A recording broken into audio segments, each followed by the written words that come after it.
Je force sur la porte. Elle est bien close. La panique est de plus en plus forte. Je n'arrive plus à réfléchir. J'entends les râles des zombies qui se rapprochent de moi, et je revois encore cette aberration immonde, cette créature qui n'avait d'humaine qu'une vague apparence. Cette chose ressemblant à une femme nue était humaine. Était-ce un zombie ayant subi d'improbables transformations ? Je pars en courant, longeant le mur tandis que j'ai l'impression qu'il y a de plus en plus de ces traînards dont m'a parlé Jacob. Je vais bientôt arriver à l'autre bout du parking lorsque je vois une petite ouverture donnant sur une espèce de local de maintenance. Les créatures sont sur mes talons, j'ai à peine le temps de pénétrer dans la pièce et de fermer le verrou avant que les premiers coups contre la porte ne se fassent entendre. Il y a une grille au bas de la porte et au-dessus de cette dernière, sûrement pour faire office d'aération. C'est tout d'abord celle du bas que l'immondice déformée essaye de forcer. Lorsque je ferme les yeux, je revois son faciès de cauchemar. Alors je fais tout pour tenir et rester éveillé. La fatigue me taraude. Je ne veux pas m'endormir, mais cette force mystérieuse qu'est la fatigue semble vouloir prendre le dessus sur moi. Ce qui est étrange, c'est que malgré les râles des créatures, leurs claquements de dents, leurs grognements, je finis par m'endormir. Je me tiens debout sur un pont, surplombant un immense océan de noirceur. Ces vagues ténébreuses se déchaînent. J'en regarde l'écume qui s'évapore en fumerolles. C'est à ce moment-là que je m'éloigne du bord du pont, tout en levant la tête vers le ciel. Sauf que ce n'est pas le ciel. C'est un océan à l'envers, qui est fait d'immenses vagues lumineuses. Je suis même obligé de plisser les yeux pour continuer de contempler sa magnificence. Je m'échappe loin de l'enfer de la terre pour plonger avec plaisir dans cette fantasmagorie inimaginable. Le sol se dérobe alors sous mes pieds et je tombe. Tomber en s'élevant vers le haut est une curieuse sensation, d'un malaise inimaginable, indescriptible, aux sensations impalpables. De l'océan lumineux que je traverse, il ne me reste qu'une impression vertigineuse, comme une chute sans fin dans un puits descendant tout droit vers des abîmes innommables. L'espace tout autour de moi est d'un blanc immaculé, ce genre de perfection qui n'existe que dans les rêves. Je crie, ou j'essaye de crier. Peut-être que je parle en fait. Ce n'est pas que le son ne sort pas de ma bouche, ce n'est pas qu'il ne résonne pas contre les parois de ces murs invisibles, c'est au contraire que ce monde qui n'existe que lorsque nous dormons semble absorber les bruits, les étouffant, les dévorant. Il y a une chose qui vient d'apparaître dans cet espace infini cloisonné par ma raison ou mon inconscience.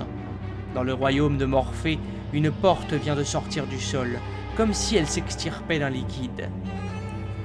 Elle est placée au sommet d'un piédestal haut de 2 ou 3 mètres, me fiant à ma propre taille. Le socle, surmonté de la porte, est entouré d'un escalier le serpentant. Sans même réfléchir, comme si ce monde des songes me donnait une force que je ne possède pas en réalité, je gravis les marches et arrive devant la belle porte.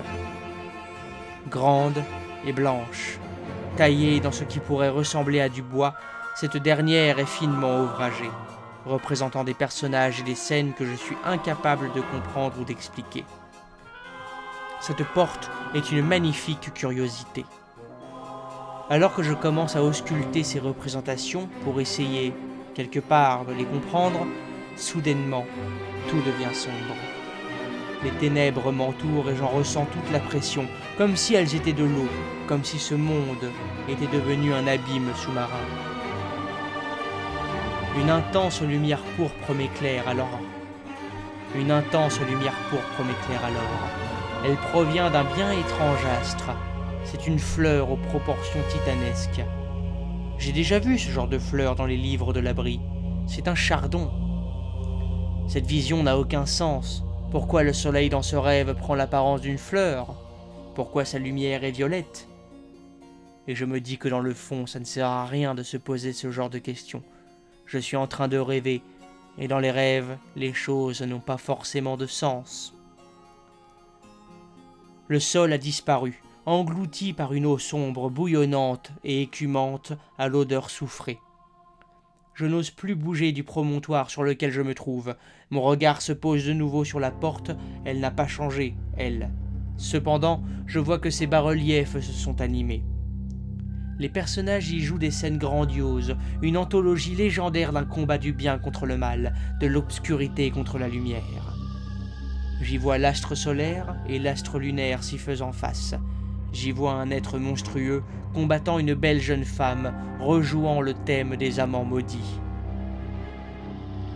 Je décide finalement de sortir de ma contemplation pour ouvrir cette porte. Elle donne sur l'intérieur d'un appartement plongé dans la pénombre. Je pénètre à l'intérieur tandis que la porte se referme dans mon dos pour rester close. Désespérément close. Elle ne ressemble plus à ce qu'elle était dans la vision précédente. Ce n'est plus qu'une simple cloison marron ne disposant pas de clenche. Aucun dispositif ne permet de l'ouvrir.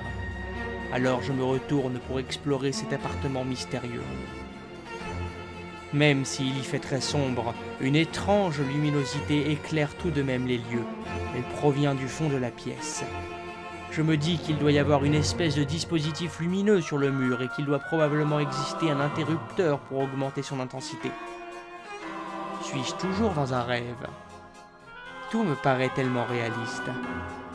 Je reviens finalement à moi, au froid, à la moisissure et au beuglement des zombies qui tapent contre la porte du réduit dans lequel j'ai eu à peine le temps de m'enfermer. Ma tête est comme engourdie. Je m'étais donc bien endormi. Une étrange grille est devant mes pieds. Je me dis qu'elle a dû tomber quand les créatures essayaient de forcer la porte, mais une sensation de malaise prend possession de moi, parce que j'entends le grognement d'une créature juste au-dessus de ma tête. C'est le bruit si distinctif que font les animaux excités, salivant sur leur proie qui ne peut plus s'échapper. L'ouverture juste au-dessus de la porte close a été forcée, et c'est la tête disproportionnée de l'horrible femme qui est passée. Bien que bloquée, la chose me regarde en salivant, comme un animal rendu fou par la faim.